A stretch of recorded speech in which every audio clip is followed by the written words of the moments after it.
सम्मानित मुल्क के मालिकों, मैं बौद्ध भिक्षु सुमित रतन आज धम्म चर्चा पर हमारे साथ हैं उत्तर प्रदेश के जाने माने विद्वान, मूर्धन्य कवि, साहित्यकार, लेखक और सरकारी सेवा के साथ साथ वो प्रधानाचार्य रहे और संस्कृत उनका बहुत प्रिय विषय रहा और राजनीतिक क्षेत्र में वो उस जमाने में 2 बार एमएलए रहे और आज उनकी उम्र 77 साल है और उनका नाम है आचार्य रामलाल जी। वो हमारे साथ हैं और उन्होंने बहुजन आंदोलन के लिए, बहुजन महापुरुषों की शिक्षाओं को जन जन तक पहुंचाने के लिए बहुत काम किया है। मैं स्वयं एक बौद्ध भिक्षु हूँ, लेकिन वो मेरे प्रेरणा के स्रोत हैं, उनसे बहुत कुछ हमें सीखने को मिलता है। आज धम्म चर्चा पर वो मेरे साथ हैं, तो मैं चाहता हूँ कि उनका ज्ञान, उनका अनुभव और उनका जो तरीका है मिशन मूवमेंट के प्रति वो दुनिया के लोग जाने, पूरा संसार जाने, इसलिए आज की धम्म चर्चा पर उनको मैं अपने साथ लाया हूँ। तो मैं चाहता हूँ आप आदरणीय विधायक जी, आप हमारे साथ हैं और आज 77 साल की आपकी उम्र हो गई है, कैसा आपको फील हो रहा है? मुझे लग रहा है कि समाज जो है दिन प्रतिदिन बदल रहा है। महापुरुषों के और बुद्धिजीवियों के प्रयास से हम समाज में निरंतर परिवर्तन ला रहे हैं। आज से 50 साल पहले जो मैं देखता था कि तब जो अज्ञान, अंधविश्वास इतना था जी, और खास करके ग्रामीण क्षेत्रों में, महिलाओं में, पुरुषों में, आज बाबा साहब के आंदोलन से, बुद्ध के विचारों से उनमें ये चेतना आई है कि उन्होंने अंधविश्वास और पाखंड को छोड़ा है। तमाम जो कल्पित देवी देवता और जिनका प्रचार प्रसार लोगों ने कर रखा था, उनसे दूर हो करके बुद्ध का जो प्रज्ञाशील सदाचार का धर्म है उसकी तरफ लोग बढ़े हैं और उस पे निरंतर जो है काम हो रहा है। पहले देखने में आता था कहीं 1-2 बौद्ध भिक्षु नजर आते थे। जी। आज जो है गांव-गांव में, शहर-शहर में अनेक बुद्ध विहार बन रहे हैं और अभी पिछले दिनों मैं गया था एक बुद्ध विहार का उद्घाटन हमने और सत्यनारायण जी ने वहाँ किया जी। एक गांव में जो रामलोट बौद्ध जी का गांव है। जी। और उन्होंने बुद्ध विहार गांव में बनाया है और बस्ती में उन्होंने अपने लिए जो मकान बनाया था वो बुद्ध विहार को समर्पित कर दिया है। जी। उसका लोकार्पण करके अभी हम लोग आए हैं। तो मैं देख रहा हूँ कि आज जरूरत है बुद्ध के विचारों के, कबीर के विचारों के और संत रविदास के विचारों के, जिन्होंने पाखंड का खंडन किया, मतलब, और उन्होंने जो समतावादी समाज बनाने का था, उन्होंने समता के समाज को, बुद्ध का एक युग था जब उन्होंने आम्रपाली जैसी वेश्या को अपने में किया और वो अरहत बने, और उन्होंने सुनीत नाम के जो सफाई कर्मी था उसको भिक्षु बनाया। इस तरह से उनके साथ ऐसे लोग जुड़े। उपाली नाम का जो नाई था, उनका सेवक था, वो विनयधर बना। जी। विनय का उन्होंने संगायन किया और विनय दिया। तो आज जो है बाबा साहब की प्रेरणा से, उनके आंदोलन से बुद्ध धर्म का प्रचार देश में हर प्रांत में हो रहा है। मैं अन्य प्रांतों में भी गया। जी। तमिलनाडु में भी। अच्छा, आपके अन्य प्रदेशों के भी बहुत दौरे रहे। हाँ। उसके बारे में भी बताइए। हाँ, तो मैं तमिलनाडु में गया तो वहाँ एक भिक्षु मिले जो रेलवे के रिटायर्ड चीफ इंजीनियर थे और उन्होंने बताया कि मैं क्या कर रहा हूँ बुद्ध धर्म के लिए। अनेक यात्राएं कराता हूँ बौद्ध तीर्थों के, जिससे लोगों में जागृति आवे। और वो उत्तर प्रदेश की यात्रा करके ही लौट रहे थे जब मिले थे हमको। उनके साथ करीब 10-12 लोग थे जी। तो अन्य प्रदेशों में मैं गया तो देखा है, भले ही बुद्ध को उन्होंने माना न माना हो, लेकिन वो इतने बुद्धिवादी हो गए हैं कि बुद्ध की विचारधारा से दूसरी विचारधारा भले ग्रहण करी हो। और जैसे कि मैं केरल में गया, वहाँ कई संगठन हैं। एक युक्तिवादी संगठन है जिसमें मुझे बुलाया गया कुछ कहने के लिए, और मैंने वहाँ देखा कि वो लोग 3 चीज़ों के खिलाफ आंदोलन कर रहे हैं। जी जी जाति, धर्म कि मतलब इनको नहीं, और ईश्वर। जी जी इन चीज़ों के खिलाफ उनका आंदोलन है। और उनका कहना है कि इस देश में जो जाति है, वर्ण है, ये किसी धर्म विशेष की देन है, इसलिए उससे हम अलग हो रहे हैं। जी, मैं 2 मिनट आपको रोकना चाहता हूँ माननीय विधायक जी।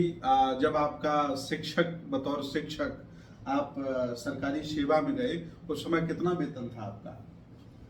हम करीब 38,000 पे रिटायर हो गए। 38,000 पर रिटायर? नहीं नहीं, पहला वेतन आपको मिला सरकार? पहला वेतन तो मैं 60 रुपए पर, तब मैं 60 रुपए पर आप? और मैं तब हाई स्कूल पास ही था। अच्छा, हाई स्कूल पास और थे। उसके बाद मैं अध्यापन करते हुए इंटर, बीए, बीएड, एमए, आचार्य, ये सब मतलब पढ़ाते हुए आपने सब?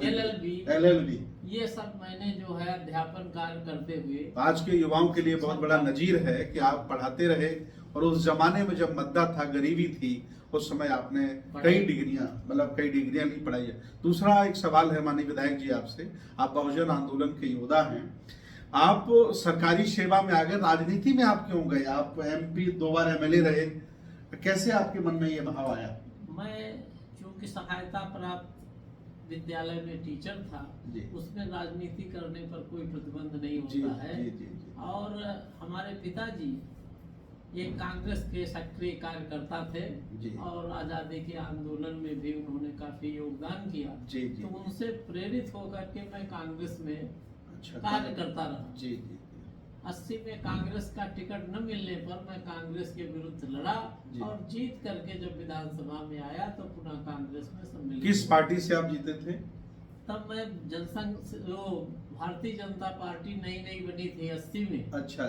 और मेरे एक चाचा जी जनसंघ कोटे से 77 में MLA हो गए थे। अच्छा। उन्होंने मुझे बीजेपी का सिंबल दिला दिया, और मैं बीजेपी से रहा। किन्हीं कारणों से बीजेपी में विचारधारा का मेल न खाने से मुझे अलग होना पड़ा, और मैं पुनः कांग्रेस में गया। 85 में कांग्रेस से मैं विधायक बना। दोबारा फिर विधायक कब बने? 85 में जी। तो ये जो स्थितियां हैं, अब हमारे जैसा मतलब जो जिसकी आर्थिक हालत ठीक न हो, चुनाव नहीं लड़ सकता, लेकिन जनता का सहयोग, साथियों का सहयोग ऐसा रहा कि हम सन 80 में मात्र 10,000 रुपए खर्च करके विधानसभा पहुंच गए। जी विधायक, एक बात आपसे करना चाह रहा हूं मैं कि अब बिना पैसे के आप साइकिल से MLA बने।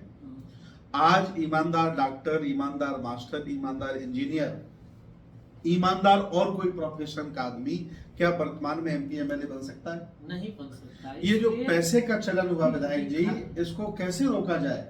इसके खिलाफ कोई आंदोलन क्यों नहीं करता?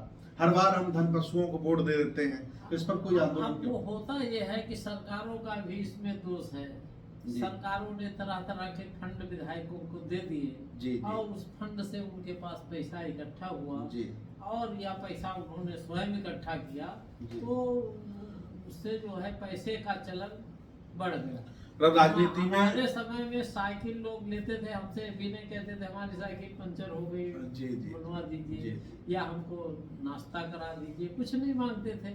लेकिन मैं भी जीतने के बाद उसी निस्वार्थ भाव से मैंने भी जनता की सेवा की, जिससे जो है उनको लगा कि हाँ ये हमारे साथ। लगभग 50 वर्ष आपको हो गए हैं सामाजिक और धार्मिक जीवन में। अब तक आपको विचारधारा बढ़ती हुई नजर आ रही है, कैसा महसूस कर रहे हैं? देखिए, विचारधारा तो जो बुद्ध ने दी थी आज से 2500 पहले, और कहा था उन्होंने, एक आंदोलन चलाया था समता के लिए, और उन्होंने स्वयं कहा था भिक्षुओं को, जब सारनाथ में उपदेश दिया, और जब 60 भिक्षु उनके साथ हो गए थे, तो बुद्ध ने स्वयं कहा था कि चरत भिक्षवे बहुजन हिताय बहुजन सुखाय लोकानुकंपाय अथाय हिताय देशेत भिक्षवे धम्मम आदि कल्याणम सार्थम सव्यंजनम परिशुद्ध ब्रह्मचर्य प्रकाशे। ऐसा आदेश बुद्ध ने दिया कि हे भिक्षुओं जाओ, जनता के हित के लिए प्रारंभ में, आदि में, अंत में कल्याणकारी धर्म का प्रचार करो, जिससे जनता का कल्याण हो। और इतना काम हुआ उनके जमाने में कि जब कोई साधन नहीं था चलने का, जाने का, कोई मतलब पैदल चल चल करके, कि मतलब ज्ञान प्राप्ति के बाद बुद्ध 1 सप्ताह तक तो वहीं रहे जी। फिर वहां से चल करके सारनाथ आए, 8-9 दिन यात्रा में लगे और यहाँ आकर के अपने पुराने 5 साथियों को उन्होंने धम्म का ज्ञान दिया, जो उन्होंने प्राप्त किया था उसको बताया। तो उसके बाद भिक्षुओं की संख्या बढ़ती गई जी। बनारस के यश नामक भिक्षु, जो एक सेठ का पुत्र था, जी जी जी। वो उनके साथ संन्यास्त हुआ। इस तरह से निरंतर संख्या बढ़ती रही, ऐसे ऐसे लोग जुड़े जी। फिर अशोक ने तो बुद्ध धर्म को मतलब विदेशों तक जी। भेज दिया। उन्होंने अपने बेटा बेटी को बहुत उन्होंने विश्व अपने बनाया। पुत्र जी। महेंद्र और बेटी संघमित्रा को जी, जी। बिल्कुल धम्म के रूप में दान दे दिया कि तुम जाओ। आज आप क्या नए बौद्धों को, अम्बेडकरवादियों को संदेश देना चाहते हैं? आपका 50 साल सामाजिक धार्मिक जीवन रहा, आप 77 साल की उम्र के हैं, आज भी आप अलग अलग कार्यक्रमों में, अलग अलग मंचों पर स्पीच देने के लिए, भाषण देने के लिए लोग आपको बुलाते हैं। आप मूर्धन्य विद्वान हैं, आपकी संस्कृत बहुत अच्छी है। तो मैं चाह रहा हूं कि क्या आप संदेश देना चाहते हैं जो आने वाली पीढ़ी है, जो बच्चे आज जो अम्बेडकरवादी बुद्धिस्ट लोग हैं, क्या संदेश देना चाहते हैं? जब तक हम बुद्ध और बाबा साहब के मार्ग पर नहीं चलेंगे तब तक इस देश में जाति वर्ण का विनाश नहीं होगा, समता नहीं आएगी समाज में। समता नहीं आएगी तो इस देश के जो दलित, पिछड़े, मेहनत कश लोग हैं, जिनको हम बहुजन कहते जी। हैं, बहुजन का, और बुद्ध ने श्रमण संस्कृति दिया था। श्रमण माने श्रम करने वालों की संस्कृति, जी, जी। मेहनत करने वालों की संस्कृति, जी। कमेरा लोगों की संस्कृति है। जी, जी। और बुद्ध ने कहीं कोई निकम्मापन जीवन भर पैदल चल करके अपने ज्ञान का जिस व्यक्ति ने प्रचार किया हो, और अंतिम समय उन्होंने मृत्यु के समय भी, परिनिर्वाण निकट था, तब भी उन्होंने सुभद्र नाम के एक सन्यासी को उपदेश दिया था।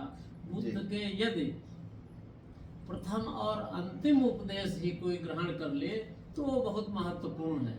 प्रथम उपदेश तो उनका वैज्ञानिक है कि मतलब जो उन्होंने प्रतीत समुत्पाद का सिद्धांत दिया, विज्ञान उसी से पैदा होता है। कार्य कारण के सिद्धांत के सिवा विज्ञान का और कोई देने वाला नहीं है। जी। न्यूटन ने खुद लिखा है कि जो मैंने क्षणिकवाद का सिद्धांत दिया है वो सबसे पहले बुद्ध ने कहा था। बुद्ध के जीवन की घटना है कि बुद्ध एक बार नदी पार कर रहे थे, तब आनंद से कहा कि हे आनंद, जो जल तुमको स्पर्श कर रहा पैरों को, वो जल क्षण प्रतिक्षण बदल रहा है। उसके बाद तुरंत तथागत कहते हैं कि हे आनंद, जिस शरीर को स्पर्श कर रहा है उस शरीर के अवयव आपके क्षण प्रतिक्षण बदल रहे हैं। उस जमाने में ये धारणा नहीं थी, ये ज्ञान लोगों का नहीं था कि शरीर में अरबों सेल्स हैं जिनके संयोग से जीवन पैदा हुआ है। ये तो आज के वैज्ञानिक युग की खोज है, लेकिन बुद्ध ने कब कह दिया था? 2500 साल। हाँ, क्षण प्रतिक्षण हर चीज बदल रही है। और बुद्ध ने जो पाखंडवाद था, जो अज्ञान की बातें थी, उनको उन्होंने काटा। जैसे कि मतलब तमाम संतों ने हमारे कहा कि ये जो मतलब है, जैसे पलटू दास साहब ने कहा, पलटू शुभ दिन शुभ घड़ी, याद पड़े जब नाम, लगन मुहूर्त झूठ सब सकल बिगाड़े काम। जी जी। इसको बुद्ध ने बहुत पहले कह दिया था। जी जी जी। बुद्ध ने कहा था कि न खत्म याद माने तम, जी, न खत्म याद माने तम, अत्तव वाल उपजगा, अत्तो अत्थस न खत्म किम करिस्तंतितार का। जो नक्षत्रों से अपने को जोड़ते हैं वे या तो मूर्ख हैं या लोगों को मूर्ख बनाते हैं। जी।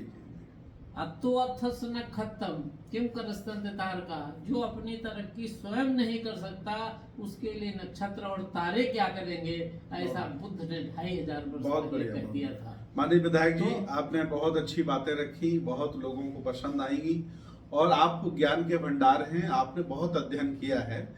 मैं चाहता हूं कि जब भी कभी आपके मन में लालसा जागे तो मैं इनका नंबर भी इनके नाम के साथ चला दूंगा और आपको कोई अगर चाहे तो मैं दे दूंगा, ताकि आपसे फोन से बात करके भी अपने शंका का समाधान कर सकता है। मेरा कार्यक्रम है धम्म चर्चा पर भंते जी के साथ। आज आचार्य रामलाल जी, पूर्व विधायक जी हमारे साथ थे। उन्होंने बहुत ही कम समय में बहुत ही सारगर्भित बातें की, हम सब लोगों को अच्छी लगी। उम्मीद है आप लोगों को भी अच्छी लगेगी और हम अगली धम्म चर्चा में किसी और महान शख्सियत को आपके बीच में लेके आएंगे। और कुछ कहना चाहते हैं? बुद्ध का धर्म तर्क और विज्ञान का धर्म है। तर्क और विज्ञान का धर्म है। उन्होंने तर्क दिया और ऐसा महापुरुष संसार में पैदा ही नहीं हुआ जिसने कहा वो, उन्होंने जो कालाम सूत्र जब आप पढ़ेंगे जी। तो उन्होंने 10 बातें हैं कि किसी धर्म को लेकर के अंत में जो उन्होंने एक अंतिम बात कही जी। कि मैं कह रहा हूं उसको भी न मान लो जब तक तर्क और अनुभव की कसौटी पर न कसो। जी। मैं तो कहता हूँ महायान तो पूजा पाठ में विश्वास करता है, लेकिन महायान का लंकावतार सूत्र है, उसमें लिखा हुआ है कि तापात छेदार निकसात सुवर्ण में संपरीक्ष मत बचा ग्रहणात नच गौरवात। जैसे सोने को तपाकर कस कर छेद करके अच्छी तरह परीक्षण करके ग्रहण करते हो, वैसे ही मेरी वाणी का अच्छी तरह परीक्षण करके ग्रहण करो। यही वैज्ञानिकवाद है, यही विज्ञान है, यही बुद्धिवाद है, यही बुद्ध का संदेश है। आपके कमेंट, आपका सुझाव हमें चाहिए। माननीय विधायक जी के साथ फिर हम बैठेंगे, क्योंकि आज के लिए बस इतना ही। और धम्म पर चर्चा भंते जी के साथ इस कार्यक्रम में मैं बड़े बड़े शख्सियत को, बड़े बड़े महापुरुषों को और मूर्धन्य विद्वानों को आपके बीच में लाता रहूंगा। आपका कमेंट चाहिए, आपकी राय चाहिए और आपसे हम सपोर्ट की कामना करते हैं। बहुत बहुत धन्यवाद, बहुत बहुत मंगल कामनाएं। आपकी जय हो।